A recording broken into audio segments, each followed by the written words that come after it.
Okay. Right. Setting Okay. up our Hi. meeting. We're almost Terrific. there. All righty. It tells us we're streaming live Okay, on and YouTube, now you're so live. I'll Yes. welcome anybody who's there waiting on YouTube. Welcome everybody to Poetry is Normal Presents, our guest poet series at the Normal Public Library, which is supported by the Normal Public Library Foundation.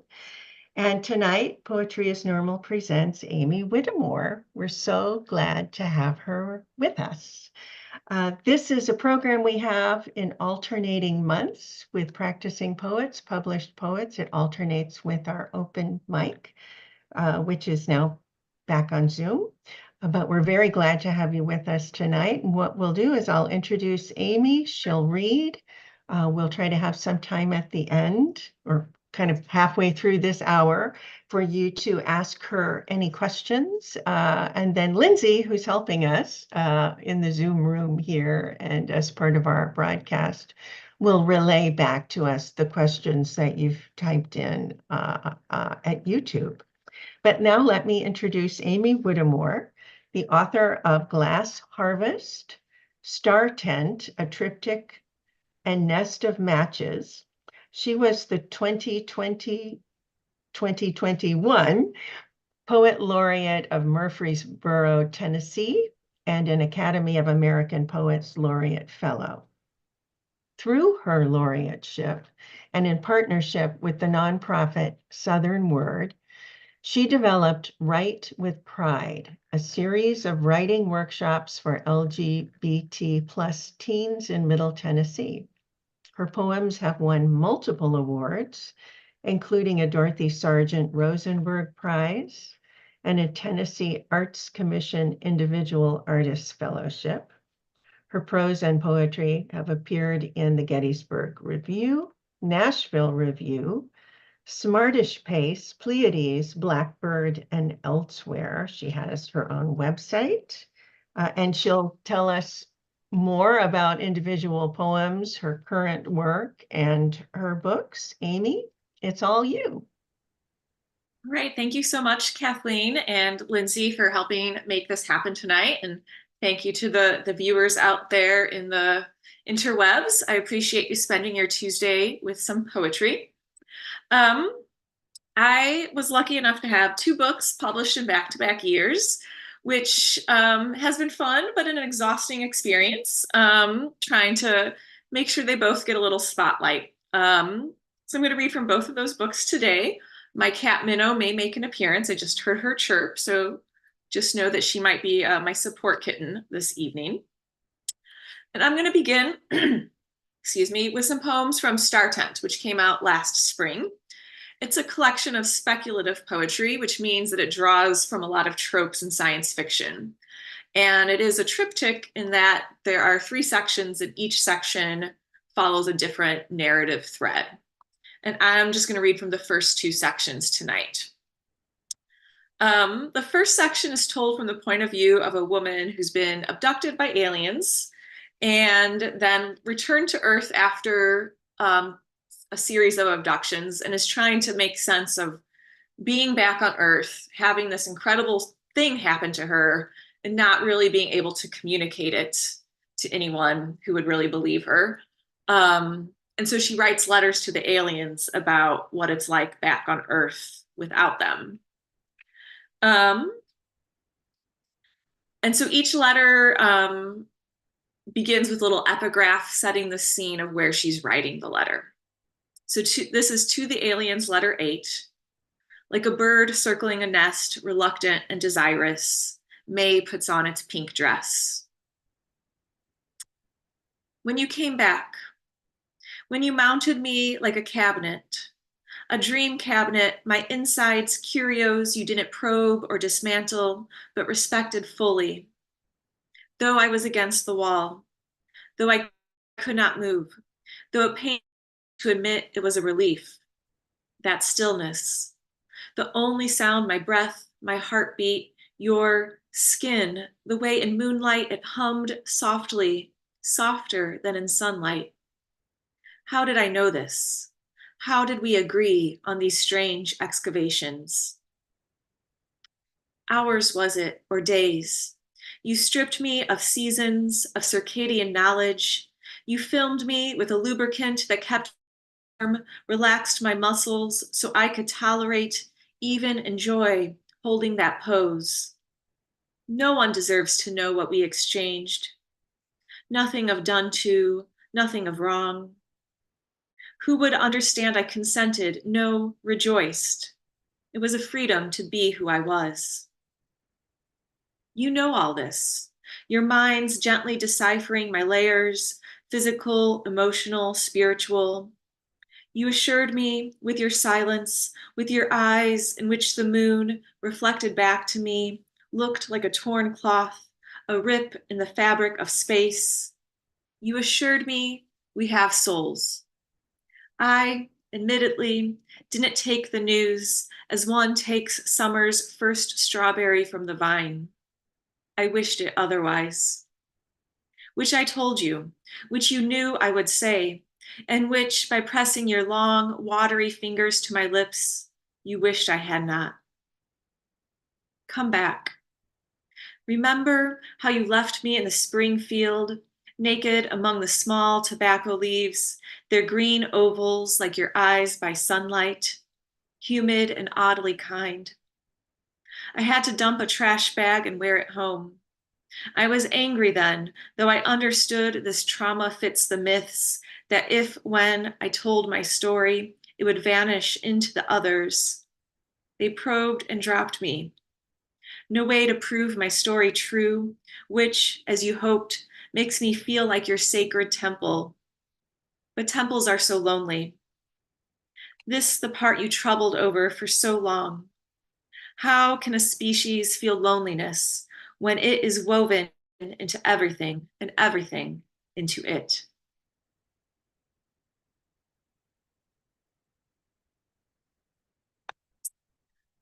Um, so that's a letter to the aliens. I'll read another short one. This is to the aliens letter 4.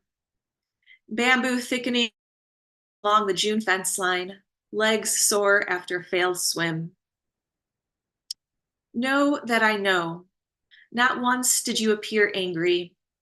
Not once did you appear sinister, bulky, awkward, ill-conceived, uncertain, filmy, reckless, ardent, restive, imaginary, aggressive, transitive, bleary, or rooted. Only a lustrous capacity, your skin gray with the gray of a glass of water in a dimly lit room. How it contains and brightens it. Here I am, all that you are not. You've infested me with a ruinous desire. I want you to have been made less by your contact with me, but it would appear you've become strangely more. All right. For the second section, each section gets progressively weirder in this book, and the second section is told from the point of view of an indestructible observer. So this is a person who has traveled into the event horizon of a black hole and has somehow survived in a way, but is trapped there for eternity, and so is trying to send these transmissions out. So this is really a book about trying to make sort of impossible connections. So the observer has a bit more of a philosophical point of view on things than the first narrator, and spends a lot of time thinking about what life was like back on Earth. So I'll read 2 of these as well. This is the indestructible observer considers proper names.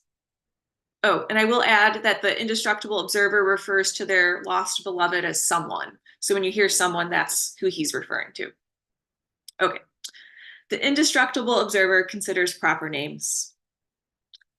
Though they were once teeth in my mouth, multiple and sharp, now they're what I would slip between my teeth, if teeth I had, their absence a craving. Why can't I name her?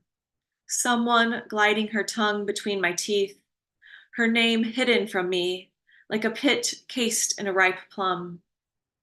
To taste her name again would mean to taste my own. It's also fled, feral and free of me, these bones it perched on since my birth. Someone can't call me back, unhitched as I am from what she called me those afternoons, the kettle whistling, the plate of plums she set before me, pitted canoes, tendering their own sweetness, like strangers proffering their names.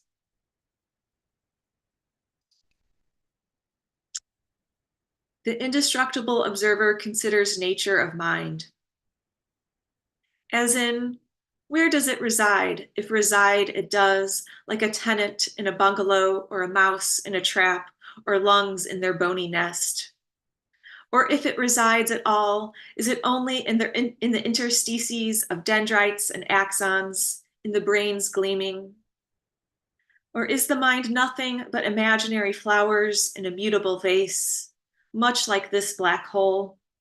I nest inside its vastness while my mind nests inside myself, like a doll within a doll, or a robin's egg within a robin's egg, or a doll within a robin's egg within a doll. One nothing casing another, casing another, casing my adolescent preoccupation with the nature of reality so that I feel as though I've traveled back in time, as if time were a dog's tongue rolling back into its jaw, and not also a mutable vase. What if the vastness within rhymes with the vastness without, the darkness between stars, the universe's enigmatic mind? And then the third section is told from the point of view of an alien species, and I'll leave that as a teaser if anyone wants to pick up the book. But we'll come back to Earth for the next set of poems from Nest of Matches, which is my most recent collection. Nest of Matches is more personal in nature, drawn from my life as well as my imagination, and is a collection that draws on nature, moons, dreams, love, those sorts of things.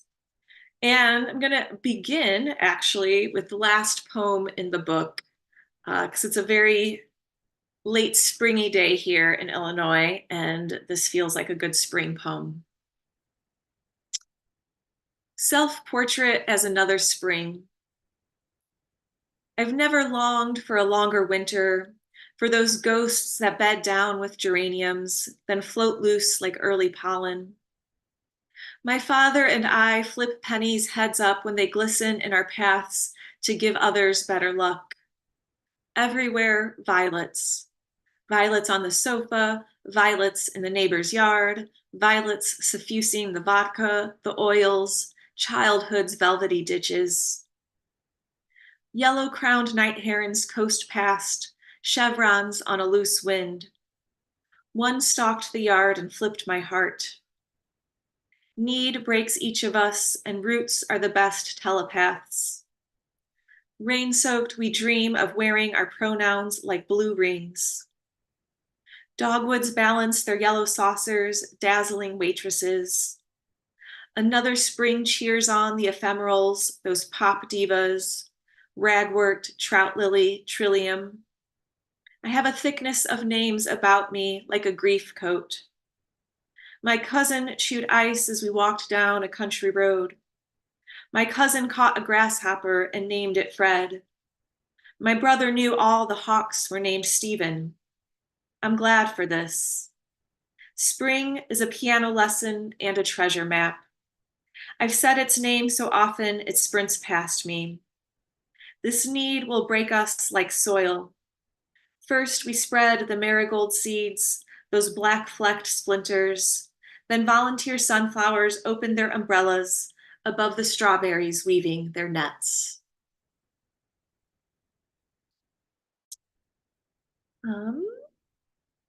We'll jump towards the front of the book now. So I'm a very vivid dreamer, and for years I struggled with how to work my dreams into my poems, and finally just decided I would kind of let the dream be the poem.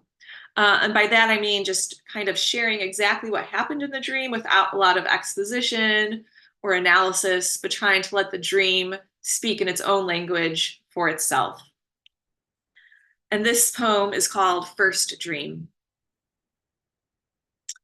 A bear came down the mountain like an avalanche. I watched from my window the animals I kept, owl, fox, a dozen finches, cramped and crooning in their bright cage. They got along as unlikely groupings do when given no choice. The bear came down the mountain like ashfall dazzled by sunlight, and the animals aligned themselves against me. Owl led a hunger strike. Fox slipped its face behind its tail like a penny. The finches complained of feeling overheard. None of us happy. Not even the bear starting back up the mountain. Not the creatures freed and now peculiar after their long confinement. There is no old life to attend. My home is empty now. The golden hinge doesn't even creak, though the cage door swings and swings.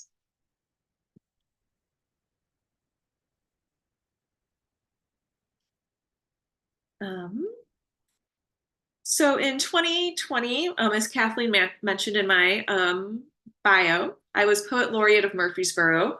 And as Poet Laureate, you're tasked with bringing poetry to a community, as well as writing work that will be publicly shared. And so I was trying to think of a good creative project. And I decided to write a poem for the full moon of the year on or near the actual date of the full moon. Actually was a very soothing process in what turned out to be our first pandemic year. So I'll read May's full moon, which is the flower moon, and is coming up on Thursday this week if you want to spend some time at the moon then. And this is a poem that has some blanks in it, and I will just make this movement when there is a blank on the page to indicate that. Flower moon. I don't believe it rose last night, too heavy, too full of its own. Here I am again, giving the moon my baggage, asking it to carry my longing, my fullness, the unspeakable of living. Giant knapsack on invisible straps or all-seeing eye. Whatever you can never be is what you are. Moon, I've been a stranger, a lover, a wife, a daughter, nearly a mother. I sheltered in these roles as one shelters in a borrowed home, uncertain and softly. I'm so used to being, I've grown toward it like a vine seeking a ladder. When isn't a gift heavy? When isn't it miraculous? I keep bowing to the reflection of my life in awe, I will never get used to it. And one of my favorite poems, Minnow, has joined us at this point, which seems appropriate for a poem about gratitude. She also came during the pandemic, so she knows her timing. And she's not distracting at all. This is totally easy to do. Okay. Next up, so in addition to dreams and moons, I also tend to write about the people in my life, family, friends, and otherwise. And I thought I'd read a poem for my grandmother who has dementia. Yeah, I think that's all you need to know. This is Future Elegy for my grandmother. Her mind, that oyster shucking its shell, begins each day in slow rehearsal. Get dressed, look again for the lost purse. Hours become pearls unstrung as much from past as future, each moment scrubbed clean. She visits my mother's house for the first time, meets her great-grandchild for the first time again. Newness, the new exhaustion. In the austere hallways of her days, her husband's been dead decades, not 2 years. She flirts with men in memory care. They say her name like it's pear and anise. She arrives sometimes in my dreams, lies on the couch reading. I pull her bare feet to my lap to warm them, massaging them gently. We haven't done this in a long time, she says, which is true. This is the first, real as any first. I trace the softness of her arch, squeeze the chill from her toes.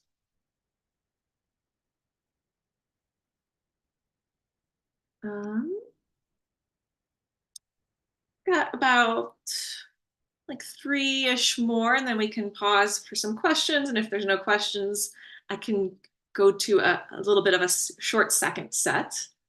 Yeah, we're going to go. This kind of windy spring weather that we're having always reminds me of tornadoes. Fun, right? Inescapable here in Illinois to worry a little bit about them. And this is a poem that I actually began in grad school 14 odd years ago. And it just took a long time to find its final form. So it's probably the oldest poem in the book and one that I'm glad I finally figured out. This is called Tornado Song. Still as bathwater, I slept while wind funneled, then pulled and pitched the roof from the neighbor's house. She knuckled in a ditch, her daughters sacks of sleep in her arms. The next afternoon, I stacked torn branches in the burn pile while James Hall called and called. We were 10. I hid in the corn crib and flicked old kernels against its walls. He stole a gold necklace for me, and when I gave it back, we never spoke again. Grain trucks groaned with loads of cement and steel, the neighbor's wrecked silo, all hauled away. Years, and then I saw him again, smoking with the neighbor girl. My eyes met his, two birds in a quick scuffle. I wished briefly for that necklace, 14-karat heart on a chain, wished I could smooth luck's furrowed spread. His life snapped shut when he hit a telephone pole. No one was shocked. He was young and poor, his lips stinking of Jim Beam. I dreamed the neighbors' dresses still hung on the line like happy, colorful ghosts. I dreamed tornadoes, torn shingles, rainwater pooled in bathtubs. James Hall's note beneath my pillow, then his moist hand in mine.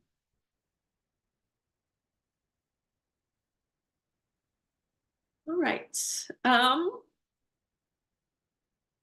was like, oh, I should pick a less sad poem next, but there's really just degrees of sadness in this book. But this is somewhat less sad. I've been fortunate enough to spend a fair amount of time in California over the years at writing residencies and visiting friends and family there. So as much as my writing is grounded in a lot of Midwestern imagery, quite a bit of California seeped into this collection. And the poppy, the California poppy, is the California state flower, and they are lovely. So this is called Wind Poppy, Fire Poppy. Wind poppy, fire poppy. To read your petals is to learn to thrive after fire. Make me step into the field and not fear what I most desire. Wind poppy, fire poppy, your delicate camisoles frisking the wind. Only one of us is a liar. Each time I slip you into the flashy leotard of metaphor, make you perform, clutching bright umbrellas for balance, I turn away from my life. Wind poppy, fire poppy, you look so pretty in this poem.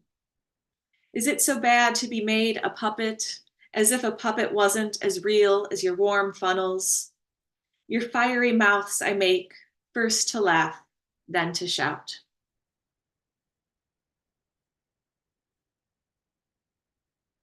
All right. Okay.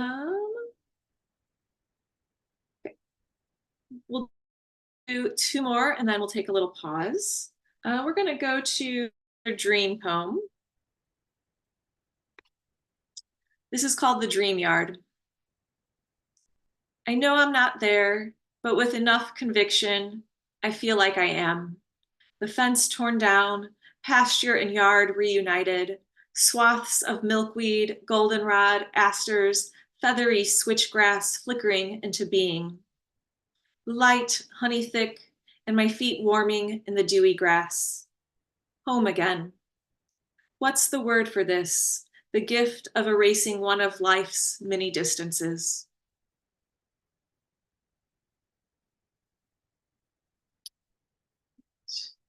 And then I'll read one more and see if there's any questions or comments, and then we can move on to the second half.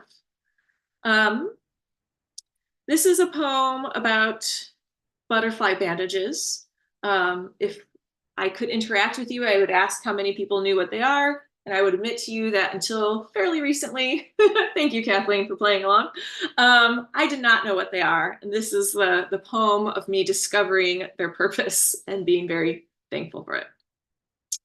Butterfly bandage. Sentimentally named, these bandages migrated with me for 15 years, cocooned in tin, taken from my dead grandparents' home, the year I lived there, the year after their deaths, unraveled every sweater my family owned. I cut open my hand, rinsing out a soup can, and called my ex-boyfriend in panic. He asked if I'd kept these wings. I did not, until then, understand their purpose. He stayed on the phone with me as the blood ebbed homeward. Our dead continued to tend us. I felt them close that night, my grandparents, the veil thin, like it was in the days after their deaths. And there was my ex's voice, calm and kind, and everything I'd lost returned. The bandage closed the wound, and the wound left its mark, another of the body's reminders. Thank you. Thank you so much. I love how you said degrees of sadness, that the book's got poems that are degrees of sadness. And I heard degrees of sadness there, as well as, you know, the gratefulness and the luck in the discovery. So we'll let Lindsay look at YouTube to see if there are any questions written down there. But I have a few. I loved what you said about letting dream poems speak for themselves, letting the dreams speak for themselves. Do your dream poems look different from your other poems? Are they prose poems, or are they lineated, or? That's a really good question. No, the short answer is they do not look remarkably different. In another world, I would be curious about making them more structurally different. But I think because like dreaming is such a big part of my waking life that they don't feel separate from me. They feel as much a part of my life as the waking part does. So I think that's one reason they don't necessarily look different. Yeah, that makes sense to me. They sound like they're part of your life. So I was wondering, because I'm just here listening. Yeah. Yeah. I would like to know too, do you read a lot of science fiction or speculative fiction, or you do? And are you interested in the science it's based on? What led you to start? Yes, good question. So when I was teaching at Middle Tennessee State University, I taught a science fiction class. It was a gen ed class, and we read a lot of science fiction stories. And I would often task my students with writing their own science fiction. And it kind of started occurring to me, like, how could I bring this into my own poetry? So that's kind of where it began. And I've always been fascinated by space and the questions of, are there aliens out there? What would they be like? Would they even really want to see us or hang out with us?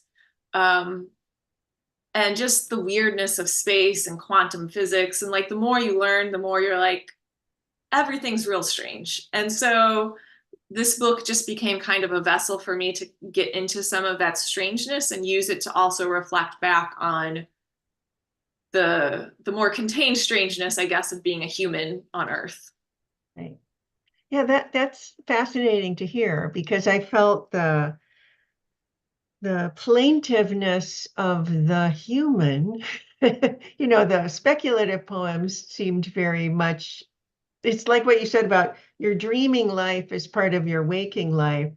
The speculative poems also seemed very human, even if Mhm. they're about an experience with aliens. Yeah. When the voice says come back, when your speaker says come back, and you refer to the loneliness, I'm also aware that they tell us we're in a loneliness epidemic now, Mhm. here in our country, and that that's emergent from COVID too, or maybe just the trends that are going on.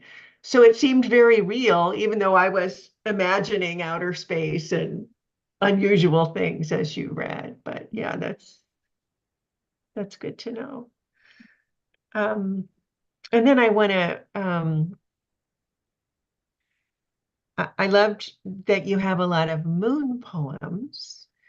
I experienced when studying poetry or working in workshops about poetry, they were always warning us about don't write moon poems. So I love moon poems. I always see it as an act of, bravery and rebellion to go ahead and write moon poems. But I was thinking about back in, I think it was second grade, one of my daughter's teachers had all of her students keep a moon journal so that they would go out and look at the moon in all of its phases and write down what they saw and draw pictures. And so then the moon becomes a big part of their lives. And it's part of science too, so they're paying attention to nature, but also paying attention. They're learning about the moon. Mhm. Have you loved the moon since childhood, or was it a Yeah, I mean, I was the 11-year-old dragging my 5-year-old brother around the yard with a telescope at night, being like, we're gonna make this telescope work and look at this comet or whatever it was. So yeah, I've always been interested in space. And one of my favorite classes in college was basically astronomy for non-scientists. And we also Mhm. kept a journal similar to what you're describing of the night sky. And it just really helped me see things I would never have noticed before, like Venus or a 22-degree halo around the moon. And certainly cultivated that attention to the world around us and how it changes, that I think, unfortunately, we spend so much time on screens, that we Mhm. don't necessarily spend as much time noting nature. Yeah. I'm Um, seeing that there is a question. Does Amie have any advice or strategies on staying creatively active or fighting writer's block? yes, I have a few things that have worked for me. I think everyone kind of has to find their own thing. But for me, I think first and foremost, I've learned to be more gracious with myself. I used to feel like I'm a morning writer, and any morning where I'm not writing when I could be, I feel a little guilty. And over recent years, I've tried to let go of some of that guilt and just let myself not write sometimes and be okay with that. Um, so that's one thing. I think giving yourself that grace makes it a little easier to get back to the page, by taking a break and letting it actually be a break and not just guilt tripping yourself. Two, I come up with assignments for myself. So, like the moon assignment that I described, like that was one way where I would write a poem every month, um, to keep those muscles going. Recently, I would read, there's the Astro Poets on Twitter or X or whatever it's called now. They would do like a weekly newsletter where they would give you their very poetic horoscopes. And I would take those horoscopes each week and use those words in a poem. Um, and it was I did that during a time where I was having a hard time writing. My life was all upside down. And that just simple exercise that I knew would happen once a week just kind of kept things going.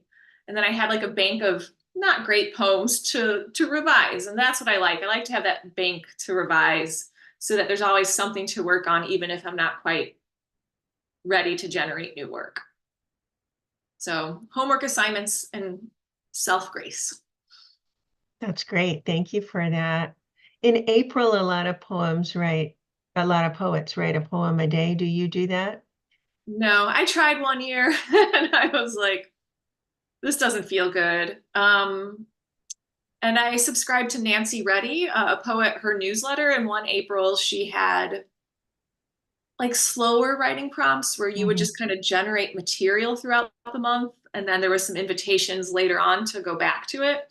And that's actually how the first poem I read, Self-Portrait as Another Spring, came out of those prompts, which I found really useful because they weren't about making a poem, but just about like generating ideas and then later kind of seeing how those ideas might fit together. Yeah, that sounds good to me. I do try to write a poem a day, but I relate it to what you said about you give yourself assignments or prompts. I provide some prompts at a online workshop, and I find, oh, I like it when somebody else gives me a prompt because rather than me, the one, because it's in there.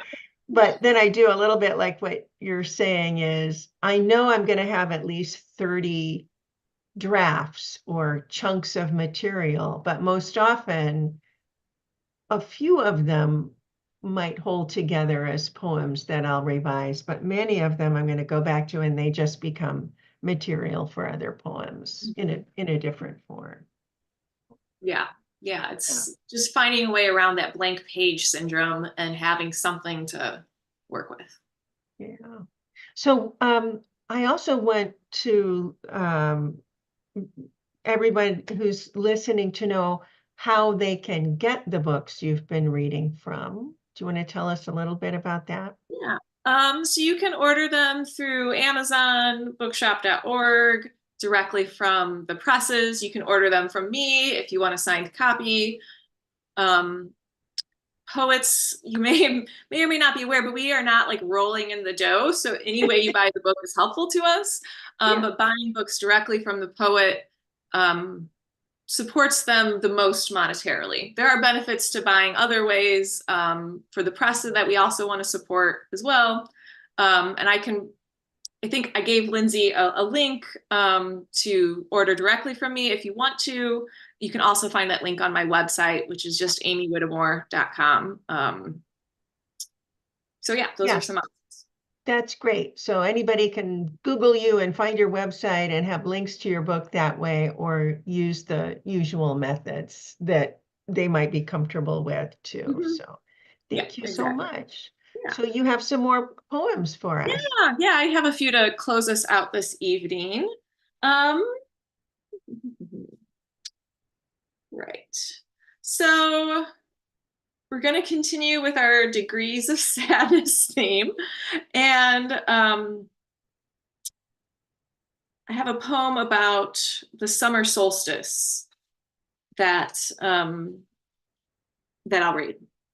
I don't think there's anything else you need to know. Solstice swim. Quarry canopied with sunlight, cousin and I waded into its flooded cup, two pale reeds flame-tipped. Water lay in the empty hollow, happy to take up space. We lay in the water, floating like girls relieved to feel slight and unseen. Geese skimmed nearby. Below us, the abandoned machinery of limestone extraction. Nearly 20 years since that swim, and I've never thought about what they took from the earth, 1 mile from my childhood home. Never thought of the quarry at all until it flooded and I recognized its holiness. Every wound is a site of transformation. Not to forgive the wound makers, no. Not to forgive the girls she and I were, careless and incomplete in our small gesture toward gratitude. To love a flooded quarry is to admit a lack of innocence. Later, that same solstice, a boy tried to swim the quarry's breadth. Drunk and stoned, he drowned. His friends nearby, full of their own youth, unaware until silence in the moonlight, chills from the depths. Then I thought of the boy, poor Wick, now of his parents, the long burden of his death, so many stones sunk in the quarry of their lungs. Too often my poems are love notes to the past. I want to protect them, young self and cousin. Alert us to the terrible, stupid events ahead. But listing those sorrows won't diminish their flares. My warnings are just rocks we stepped upon to launch our foolish bodies into the water, our laughter flocking above.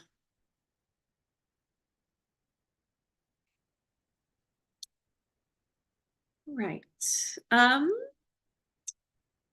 So I grew up on a farm in Illinois. That might be somewhat obvious at this point in the reading, that had a very pastoral background. And so this is a poem that takes place in the pasture behind my parents' farmhouse at the time. Yeah, I think that's all you need to know. Here we go. Another queer pastoral that isn't a time machine. In pasture grass, I dreamed of her, body beneath her band tee. Unflattering clouds cloaked the horizon. Brittle air tamped the cold cakes of manure. Cows' summer fat gone to butcher. What does it mean to lease a pasture, to take it back each autumn and wander, feeling untamed and wildly alone? I thought of this in Montana, yearning for my childhood, glossed among tall grasses, my girl watching me like I was a weather system she couldn't trust. We sang that night in the hot tub, the stars only looking like an audience, her voice a vase, mine the wrong flowers. Can you ever find your past like a coin in a pocket? Can you go to the tall grass and not think of ticks? Is that freedom gone? Is this heart different, though it still thinks in, and why it's so pleasurable to think of them as if they were great literature, as if they were pastures I could feel wild inside, remembering when a single tree could make me whole. All the hawks had the same name, and no girl there to hold my hand.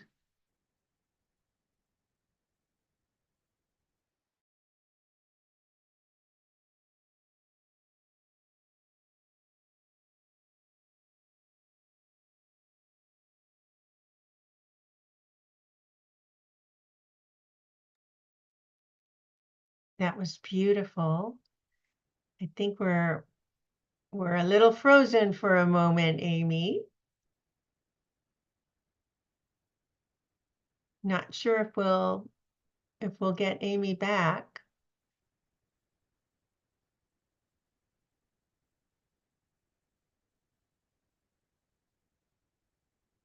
Sorry about that. Just such a beautiful tone of elegy. And here she comes. Yay, you're back. I'm back. I don't know what just happened. Yeah, you were frozen for a little bit, but it was very beautiful. You had finished your poem before you froze. Dramatic pause. But that's the kind of thing that happens in the Yeah. world we're in now. That's right. That is right. It was just beautiful, just beautiful. I was talking about the degrees of sadness again, but the tone of elegy in some of these poems, and I'm grateful to hear that. Yeah, thank you. Okay, we will do two more.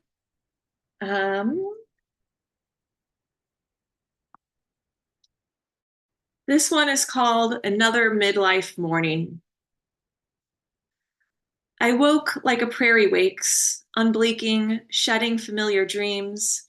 My brothers small again, my grandmother mindless as she is now, and only me to care for them. Also a goat, wilting flocks, handful of acorns. The soap operas of my mother's adolescence becoming my own. Some losses occur backstage, infusing the actor's gestures. Language remains a wobbly bridge. I woke with my teeth salted, my heart sagging. The middle of my life spread before me as a map, a field of sunflowers, their heads collared in dew and bowed.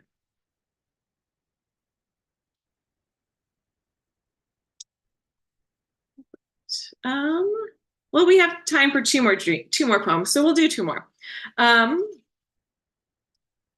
This is June's moon, so we'll get a moon preview, and this is Strawberry Moon. And it is a guzzle, which is a form that repeats the ending word in the second line of a couplet. So you're going to hear the word green quite a bit. And then typically the poet will refer to their name in the last line, and I do a variation of that as well. It's a fun form to try out if anyone is interested in a poetic bit of homework. This is Strawberry Moon. Full as this dill blossom with its many small moons beating its broad galaxy, they burst so greenly. I have fallen in love again, new and repetitious as moons. When we say fall, we mean made gentle, made green. The moon prepares its splendor, its ornate ruff. Sleepy and majestic, its yawns ripple like green waves across the suburbs.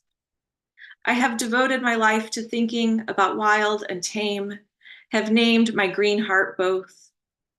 Ripening moon about to burst, like a silver berry on an unfathomable vine. Honeysuckle sweats its green perfume across the dusk, invasive and tender at once. I have so many ideas about the moon, ideas as green as they are fleeting. Dill leaves dry on a blue string in the hall closet. The cat's claws, each a green moon learning its edge. I feel like a boat tugged to shore. My name escapes me. Sheared of its green mane, the moon and I, the same. All right, and thank you again to everyone for tuning in tonight and to the Normal Public Library for hosting this event. This will be my last poem, and this is called Last Dream. Deer tails flicker on the wooded slope like a woman's hands shaking off water. Crows sentry the yard. Threading its red body around the shed, a fox slips down an invisible sleeve, a magic trick. The horse with a lilac mane browses spring's thin grass. Her cream body splotched as if with mold. She flinches, her belly a shoreline. Come home, I say for the last time, to the one person who cannot. The down in the forest's camouflage. Barefoot as sunlight, I approach the horse. She shakes her mane, her whinny braces the air. Crows open their capes like mouths, and their mouths, glinting, drop wet oracles on the ground. Thank you. Thank you so much. It was wonderful to hear your poems. Thank you, Lindsay, for helping us out in the Zoom room and at YouTube Live. As you said, people will be able to find your books at your website, at Amazon, or through their favorite independent bookstore, thanks to bookshop.org. But Amie Whittemore, thank you so much for being with us tonight. Thank you so much, Kathleen. It's really been great. Yeah, I wish you well in your future poetry writing. Are you working on a next project, or are you taking a little break? There's always poems cooking, but there's no clear next project yet. So we'll see what happens. Right. The summer is unfolding soon. So exactly. Yeah. Well, thank you so much for being our guest tonight as Poetry is Normal presents. And next month we have our open mic. You would be welcome to come back and join us anytime. And in July, we will have someone in person Tim Hunt, who is local, and that will be in the Heartland Bank Community Room, very near the library, but upstairs, and then back to our open mic. But it certainly has been wonderful to have you tonight. Great. Thank you so much. And thank you to everyone on YouTube for leaving the lovely comments and questions. I really appreciate it. Right. Oh, good. Some comments are coming in. Terrific.